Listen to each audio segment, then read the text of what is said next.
तो ये 10th का chapter number 3 linear equation 2 variable. अभी से हम लोग सीखेंगे वर्ड प्रॉब्लम्स। ठीक है, वर्ड प्रॉब्लम्स में हम लोग सबसे पहले जानेंगे बहुत सारा कैटेगरी होता है और आपको कैटेगरी वाइज ही समझाया जाएगा। ठीक है, सबसे पहला कैटेगरी ये वाला है। ठीक है, जिसमें कि हम लोग पढ़ेंगे, ये बहुत सिंपल सा शुरू होगा यहाँ से। ठीक है, यहाँ पे problem on money and matters.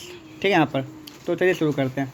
तो सबसे पहले बात को समझो कि वर्ड प्रॉब्लम्स कोई भी चीज़ बताने के लिए तुमको बस और क्या बनाना है, इक्वेशन बनाना। क्या बनाना, ऐसा ऐसा इक्वेशन बनाना। दो इक्वेशन ऐसा बनेगा, लीनियर इक्वेशन है ना, 2 वेरिएबल है तो एगो एक्स वाई का 2 को बनेगा। बस ऐसा बन गया, उसके बाद मैं तुमको नहीं बताऊंगा, उसका तुमको खुद से सॉल्व करना है इसको। ठीक है, मैं सिर्फ इक्वेशन तक बता दूंगा, समझा दूंगा कैसे बनाना है। कैटेगरी पढ़ लोगे तो एग्जाम्पल ही बताऊंगा, सिर्फ चैप्टर नहीं बताऊंगा। ठीक है, चैप्टर में कैटेगरी वाइज होगा, तुमको देख के पता करना है। ठीक है, चलिए शुरू करते हैं। एक एग्जाम्पल लेते हैं इस कैटेगरी के लिए। मान लिया जाए कि एक बैट है, क्या यहाँ पे एक बैट है। ओके, अब आपको बोलेगा 5 बैट लेने के लिए। अब क्या कीजिएगा, 5 गो बैट का फिगर बनाइएगा या फिर 5 और बैट कर दीजिएगा, ऐसे करके 5 बैट कर देंगे, हो जाएगा। ठीक है, उसी प्रकार से अगर एक बैट को हम एक्स मानते हैं, ठीक है, तो 2 बैट को कितना हो जाएगा बताओ, 2x 3 बैट का 3x हो जाएगा। ऐसा कर सकते हैं, कोई दिक्कत नहीं है ना। तो उसी प्रकार से एक क्वेश्चन कुछ इस प्रकार से देखिए, बोलता है कि 8 चेयर और 5 tables of a classroom cost 10,500 रुपये। मतलब 8 गो कुर्सी, 5 गो टेबल, सबको मिलाकर के दाम कितना है, 10,500 रुपया है।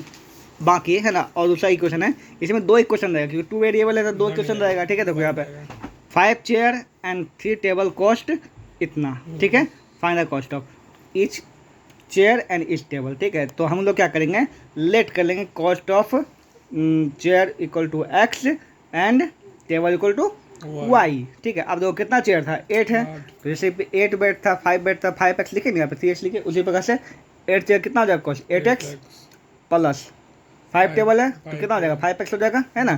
तो मतलब कि 8 गो टेबल 8x और 5 गो क्या था कुर्सी 5y। इस सब का कॉस्ट कितना है बताओ, कितना कॉस्ट है, 10,500। ये हो गया इक्वेशन फर्स्ट हो गया।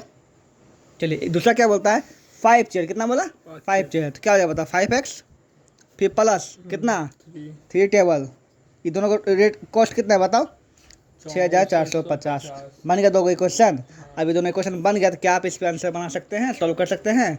यहाँ पे एक्स वाई का मान निकाल दिया तो आपको निकल जाएगा ईच चेयर का और ईच टेबल का रेट निकल जाएगा। एलिमिनेशन बनाना, सब्स्टिट्यूशन बनाना है इसमें।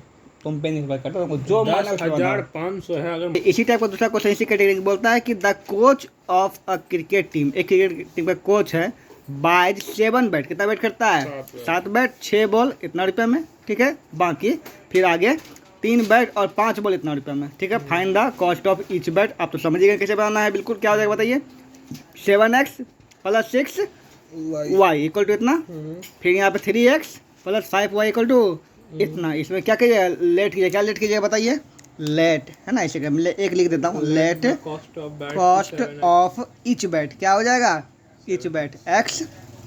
ठीक है, and cost of each ball equal to क्या हो जाएगा बताओ, y, है ना। यहाँ पे लिखोगे अकॉर्डिंग टू क्वेश्चन। ठीक है, क्या लिखोगे, अकॉर्डिंग टू क्वेश्चन। उसके बाद ये वाला लिख दोगे, फिर लिख दोगे ये वाला, दोनों इक्वेशन फर्स्ट सेकंड हो जाएगा।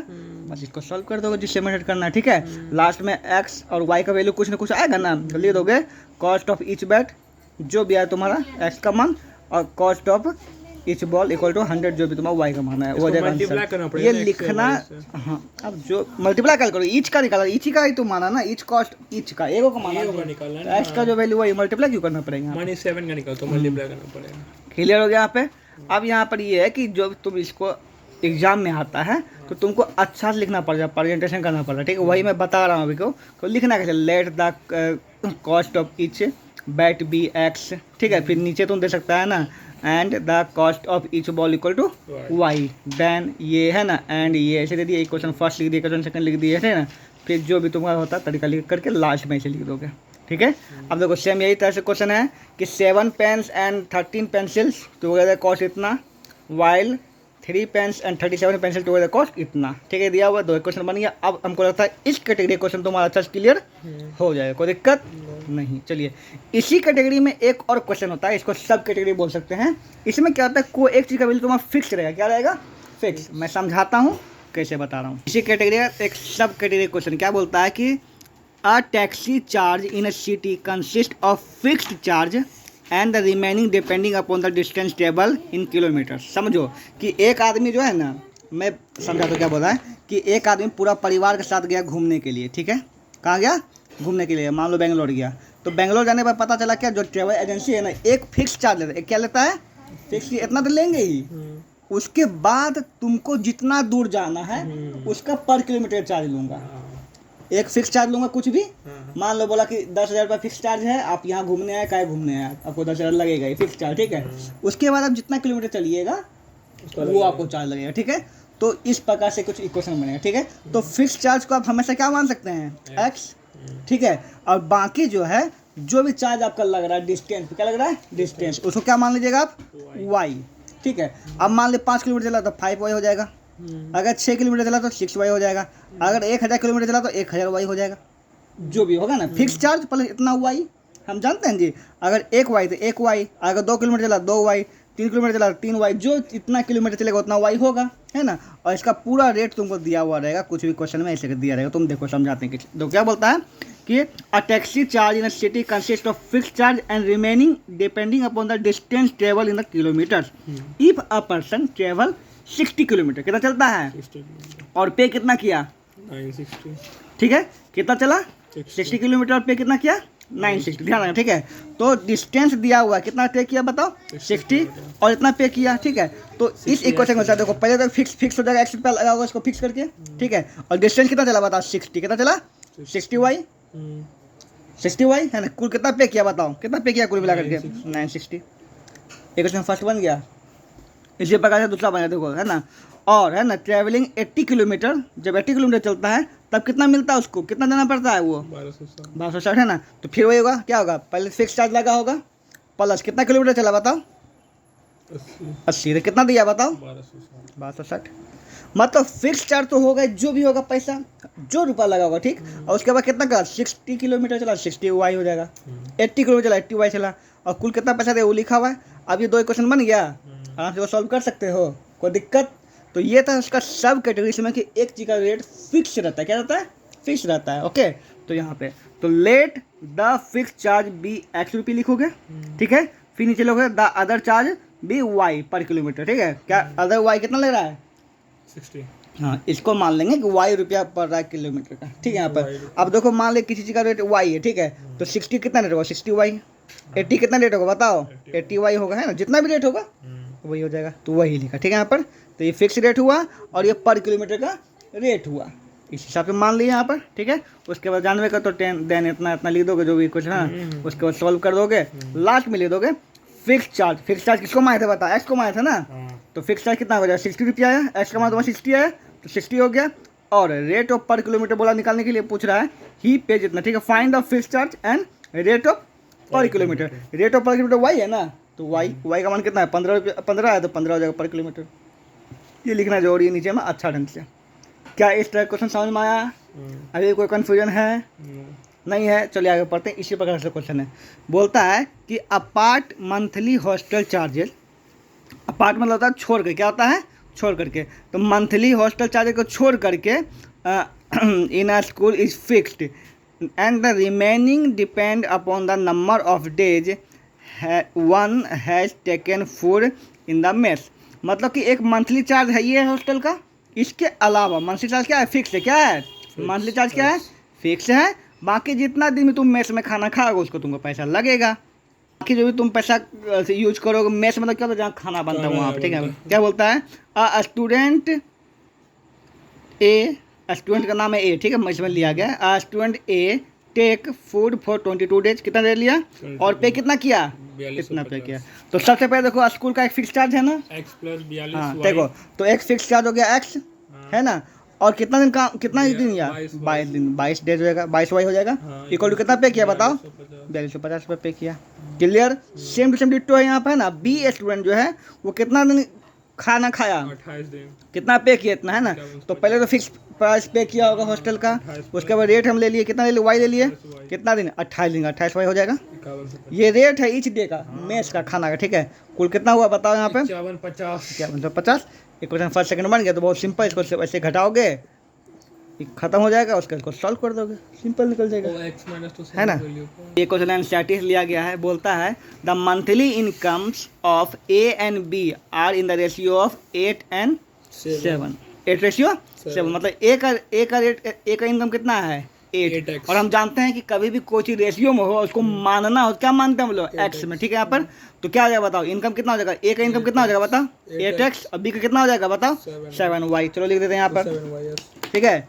लेट द मंथली, ठीक है, income of A equal to 8x, ठीक है, एंड बी कितना हो जाएगा बताओ 7x।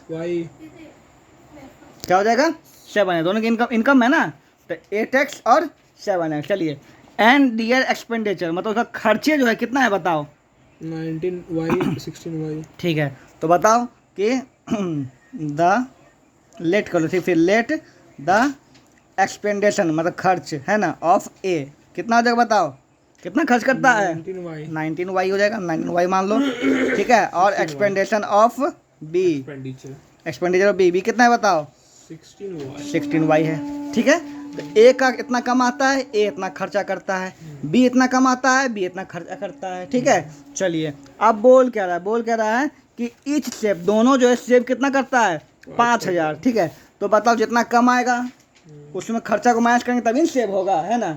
तो क्या लिखें बताओ, ए सेव्स, ए कितना सेव करता है बताओ, इनकम में से घटा देंगे, इनकम कितना 8x माइनस 19y। ए इतना कमाता है और इतना क्या करता है एक्सपेंस करता है, तो कितना बचाता है बताओ 5000। बोला है कि 5000 बचाता है, ठीक है। चलिए, दूसरा क्या बोलता है बी सेव, बी कितना सेव करता है बताओ, बी कितना कमाता है 7x, लेकिन खर्च कितना करता है, जो खर्च करता है वो माइनस में होगा ना, इतना कमा इतना खर्च कर दिया, ठीक है। तो कितना हो जाएगा, दोनों 5000 ही बचाता है, दोनों क्या बचाता है, मतलब इसका इनकम में इसका खर्च घटाओगे तो 5000 आएगा, इसका इनकम में इसका खर्च घटाओ कितना आएगा 5000। हो गया क्वेश्चन फर्स्ट, हो गया क्वेश्चन सेकेंड, बन जाएगा, सोल्व कर दोगे, हो जाएगा। लेकिन इसमें अब तुमसे पूछ रहा होगा लास्ट में कि फाइंड दियर मंथली इनकम, ठीक है। तो मान लो तुम्हारा एक्स का मान आया यहाँ पर 3000, ठीक है, और वाई का मान तुम्हारा आया यहाँ पे y। ठीक है। जो अब ये वाई का मान तुमको निकालने की जरूरत नहीं, क्योंकि यहाँ पे सिर्फ इनकम का पूछा, इनकम ये एक्सपेंडेशन का नहीं पूछा, ठीक है। वाई का मान कुछ भी है, ठीक है। तो क्या यही आंसर हो जाएगा, बिल्कुल नहीं। तुम क्या माने थे, क्या मान लिए, इस पे ध्यान दो, क्या माने थे, ये क्या है ना, ये तुम्हारा क्या है इनकम, क्या है यहाँ पे इनकम, ए का इनकम कितना 8x है ना, तो ए का इनकम लिखोगे, क्या लिखोगे लास्ट है ना, इसलिए ये हो जाए, इसलिए है ना income of A equal to क्या हो जाएगा बताओ 3x है, तो क्या हो जाएगा बताओ 3 इंटू 8x है ना, हाँ, तो 8 क्या हो जाएगा यहाँ पे 8 इंटू कितना 3000 इक्वल टू 24000। इसी प्रकार से बी का इनकम कितना हो जाएगा 7x है ना, 7 इंटू 3000 इक्वल टू 21000। अच्छा, इस इक्वेशन में हमको y का मान निकालने की जरूरत नहीं पड़ा, क्यों, क्योंकि y का मान क्या एक्सपेंस में है, और क्वेश्चन में एक्सपेंस से पूछा ही नहीं, क्या पूछा मंथली इनकम, तो इनकम तो x वाला तो x वाला निकाल दिए हैं, तुम y भी निकाल दोगे कोई दिक्कत नहीं है, लेकिन तुमको लास्ट में यही करना पड़ेगा, ये वाला चीज़ जो की है। अगर सर y का वैल्यू लेके पुट, देखो यहाँ से अब क्वेश्चन नंबर 7 और 8 ये दोनों क्वेश्चन जो है ना, क्योंकि है तो यही चैप्टर का, लेकिन इसमें परसेंटेज, इसमें प्रॉफिट लॉस मतलब ये क्या बोलता है घुस गया है, ठीक है। यहाँ पर इसमें प्रॉफिट लॉस घुसा है, इसमें ये क्या बोलता है अमाउंट वाला घुस गया वो सब, ठीक है। थोड़ा सा इधर उधर होगा, तो मैं वीडियो में शूट कर देता हूँ, तुमको ऐसे भी मैं बार बार सिखाता रहूँगा ताकि तुम बाद में वीडियो देखकर इसे कुछ समझ सको। चलिए, तो क्वेश्चन ये बोला है कि ऑन सेलिंग है ना, ऑन सेलिंग है टीवी जब सेल करता है कोई भी आदमी, ठीक है, तो 5% गेन होता है, 5% प्रॉफिट होता है, ठीक है, और फ्रिज में 10% का प्रॉफिट होता है, ठीक है। तो शॉपकीपर को जो है कितना गेन होता है, कुल मिलाकर कितना फायदा हुआ 5% प्रॉफिट करता है किस पे, टीवी पर, और फ्रिज पे 10% करता है, तो कितना फायदा होता है 50, ठीक है। तो चलिए, अब दूसरा यहाँ पर दूसरा बोलता है कि दूसरा कंडीशन में, ठीक है, 10% गेन करता है टीवी पर और फ्रिज पे 5% लॉस करता है, तब भी उसको कितना गेन होता है इतना, ठीक है। तो हमको निकालना टीवी इसका एक्चुअल प्राइस निकालना है, ठीक है। यहाँ पर तो शुरू करते हैं यहाँ पर, तो सबसे पहले हमको इस क्वेश्चन में मानना पड़ेगा कॉस्ट प्राइस, क्या निकालना पड़ेगा हमको कॉस्ट, सीधा एसपी नहीं मान सकते, ठीक है। यहाँ पर हम जानते हैं कि प्रॉफिट लॉस चैप्टर में दो चीज़ होता है, क्या होता है, एक होता है कॉस्ट प्राइस, क्या होता है कॉस्ट प्राइस, कोई भी चीज़ का कॉस्ट प्राइस होता है कितना हम आप खरीदे, ठीक है, और एक होता है सेलिंग प्राइस प्राइस, इसको हम बोलते हैं एसपी। क्या बोलते हैं इसको? एसपी। इसको बोलते हैं सीपी। ठीक है, तो कितना में आप खरीदे और कितना में आप बेचे। ठीक है, इस कंडीशन में बेचे ही है, लेकिन फिर भी हम एसपी नहीं मान सकते, हम लोग सीपी ही मानना पड़ेगा। सीपी से हमको एसपी निकालना पड़ेगा। ठीक है, यहाँ पर तो लेट कर लेंगे, let the CP, let the cost price of TV equal to x rupee, है ना, और सीपी ऑफ फ्रिज क्या मान लिए? वाई। ओके, चलिए अब यहाँ पे देखो, इस चीज़ को समझो, आप परसेंटेज का क्वेश्चन आ जाएगा। ठीक है, कि टीवी पे कितना परसेंट का लॉस अधिक करता है बताओ? 5% करता है ना। तो इसका देखो ना, तो हो जाएगा S P of TV equal to हो जाएगा एक्स प्लस 5% ऑफ एक्स। देखो एक्स रुपये तो है ये, मान ले 10 रुपये सामान, कितना रुपये सामान है? 10 और 5% हम फायदा करके एसपी तो ज़्यादा महंगा बेच रहे हैं ना हम लोग, ये तो फायदा ना हो रहा है जी, इतना फायदा हो रहा है ना। तो 10 रुपया में 5 रुपया फायदा हो रहा है, मतलब कितना रुपये में बेच रहे हैं हम लोग? 15। तो वही चीज़ यहाँ किया, एक्स प्लस 5% ऑफ एक्स। चूँकि टीवी का प्राइस कितना लिया गया बताओ? टीवी में कितना परसेंट गेन है? 5%। हाँ, इसीलिए इसका एसपी निकालने के लिए एक्स प्लस 5% ऑफ एक्स होगा। अब इसका वैल्यू निकाल देंगे हमारा। ठीक है, तो एक्स प्लस 5% मतलब कितना? 5/100। ऑफ का मतलब क्या होता है? गुना होता है। क्या होता है? मल्टीप्लाई। ठीक है, यहाँ पर इसको काट दो, कितना आएगा? 20। क्या आएगा? 20। तो एक्स प्लस x/20, इसको जब सॉल्व करोगे 21x/20 आएगा। ठीक है, चलिए अब एस पी ऑफ निकाल दो यहाँ पर फ्रिज। क्या निकाल दो? फ्रिज। फ्रिज में भी क्या पता 10% का प्रॉफिट है ना, तो वही होगा। क्या होगा बताओ? Y plus 10% of y. इसको सॉल्व करोगे अगर आपका आएगा, ठीक है, y plus 10 into y by 100 हो जाएगा। परसेंट मतलब 100 होना चाहिए। ठीक है, 1 0 0 कर जाएगा यहाँ पे ना, तुमका 11y/10 कितना आएगा? 11y/10। तो ये एस पी इसका था, ये एस पी इसका था। किसका था ये एस पी? टीवी का। ये एस पी किसका था? फ्रिज का। ये दोनों जोड़ के कितना रुपया बताओ? कितना रुपया बेचा बताओ यहाँ पे? 50। यही ना? 32-50। हाँ, लेकिन ये तो तुम्हारा एसपी निकला, लेकिन ये तो गेन है ना तुम्हारा, है ना। तो इससे तुमको निकालना पड़ेगा पहले प्रॉफिट, क्योंकि ये तो तुम निकाला एसपी निकाला, पहले प्रॉफिट निकालना पड़ेगा दोनों का। ठीक है, तो प्रॉफिट निकालते हैं पहले। चलो यहाँ पे तो अब देखो टोटल सीपी कितना हुआ था? टोटल सीपी कितना हुआ? 21x/20 एक्स प्लस वाई, दो को चीज़ खरीदा ना। टोटल सीपी, टोटल एसपी कितना हुआ बताओ? एगो कितना है, कितना है, दोनों जोड़ो। 21x/20 प्लस 11y/10, ये हुआ ना। अब जो प्रॉफिट होता है वो क्या होता है पता? प्रॉफिट क्या होता है? S P minus C P. क्या होता है? S P minus C P. तो आप निकाल दो, एस पी कितना है बता? इतना है ना। तो 21x/10 प्लस 11y/10, ठीक, 820 सॉरी, माइनस सी पी कितना है? हाँ, आप ये दोनों को प्रॉफिट कितना दिया? आप क्वेश्चन में दिया, देखो यहाँ से क्वेश्चन बनेगा 32-50 हो गया। साक्षी कुछ समझ में आ रहा होगा की कर रहे हैं सारा, तुमको समझ में आ रहा है इस क्वेश्चन को, इसलिए हम पहले बार तो छोड़ दें। ठीक है, अभी क्योंकि तुम लोग इतना काम और दूसरे क्वेश्चन से भी करना पड़ेगा। ठीक है, मैं इसको कुछ दिमाग लगा शॉर्टकट में करके लाऊंगा, तब तुमको बता दूंगा। ठीक है, इन दोनों क्वेश्चन को स्किप करते हैं। चलिए आगे क्वेश्चन में बढ़ते हैं।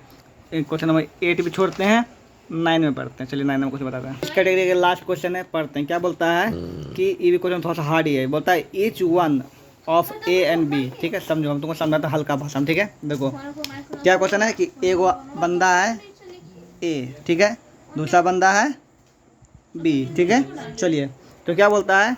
पहला केस है if A gives 30 rupee to B. ठीक है, पहला केस क्या हुआ बताओ? केस 1 क्या बोलता है कि अगर ए जो है बी को कितना रुपया दिया? 30।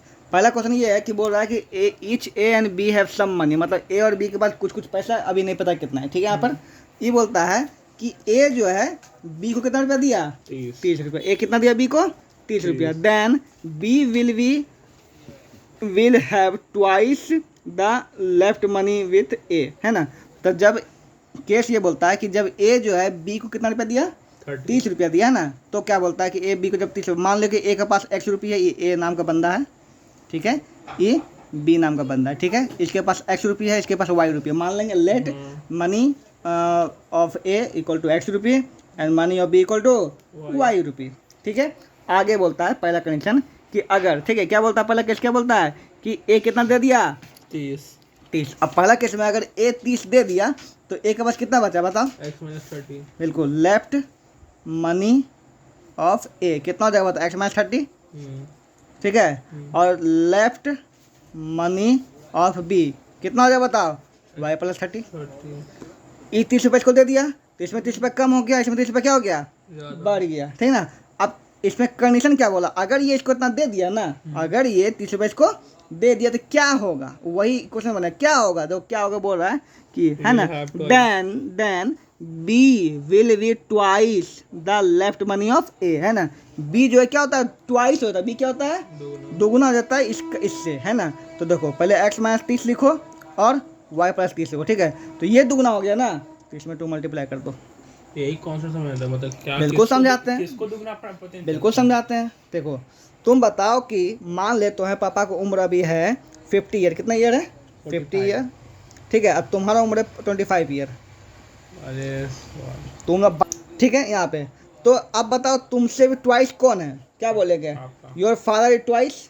तो अब तुम बताइए दोनों को बैलेंस करने, इक्वल करने के लिए 2 इसमें मल्टीप्लाई करना है, 2 इसमें मल्टीप्लाई करना पड़ेगा। 25 क्यों करना पड़ेगा? क्योंकि दोनों क्या करना है? ये पहले से दुगना है। ये क्या है? पहले से दुगना है। दोनों को इक्वल करने के लिए किसमें मल्टीप्लाई करना पड़ेगा? इसमें। यही चीज में काम करता है, यही दुगना, यही बोला क्वेश्चन में। क्या बोला? This twice. बी क्या है? ट्वाइस है इससे, तो ये ट्वाइस इसमें पहले से दुगना होगा, तो इसको इक्वल करने के लिए इसमें 2 मल्टीप्लाई करना पड़ेगा, ठीक है। इस नियम को याद रखना, फादर्स वाला में भी काम आएगा, ठीक है। यहाँ पर ये 2 इसमें मल्टीप्लाई करना पड़ेगा। अब समझना क्यों मल्टीप्लाई करना पड़ रहा है? क्योंकि ये पहले से दुगना है, इसीलिए इसे मल्टीप्लाई करना पड़ा, ठीक है। अब इससे तुम इक्वेशन फर्स्ट मान लो, 2x माइनस 60 इक्वल टू कितना आ जाएगा बताओ? y प्लस 30, ठीक है। यहाँ चला जाएगा, 2x minus Y equal to कितना आ जाएगा बताओ? 90। इक्वेशन हो गया फर्स्ट। चलिए ये केस 1 हो गया। केस 2 आते हैं। केस 2 क्या बोल रहा है देखो, but if B gives A, है ना, बी जो है ए को 10 रुपये देता है। क्या देता है इस बार बता? बी जो है ए को 10 रुपये, है ना। तो बताओ केस 2 में लेफ्ट मनी ऑफ बी कितना हो जाएगा बताओ? Y minus 10। अब उसके पास वाई रुपया था, 10 रुपये दे दिया, ठीक है। और लेफ्ट मनी ऑफ ए क्या हो जाएगा? Y x plus 10। अब एक्स के 10 रुपये बढ़ गया। केस 2 में क्या हुआ? बी जो है 10 रुपये दे दिया और ए 10 रुपया ले लिया। तो अब क्या हुआ देखते हैं, क्या हुआ अकॉर्डिंग टू क्वेश्चन। क्या हुआ? क्या बोलता है बताओ? क्या बोलता है क्वेश्चन में? A will have thrice as much. A will have thrice as much as left B, मतलब बी से 3 गुना ए हो गया। कौन सी हो गया? 3 गुना ए हो गया 3 गुना। तो दोनों पे लिखो एक्स प्लस 10 और वाई माइनस 10, है ना। तो ये तो पहले 3 गुना है, तो किसमें गुना होगा? 3 इसमें, है ना। 3 गुना कर दो, फिर निकाल दो। यहाँ पे इक्वेशन निकल जाएगा x plus 10 equal to 3y minus 30। यहाँ आ जाएगा तो x minus 3y equal to कितना आ जाएगा बताइए? माइनस 40 हो जाएगा ना। ये हो तुम्हारा इक्वेशन सेकंड। अब इक्वेशन फर्स्ट और सेकंड से क्या निकाल दोगे? सॉल्व कर दोगे, हो गया, निकल जाएगा। समझ में आ गया ना।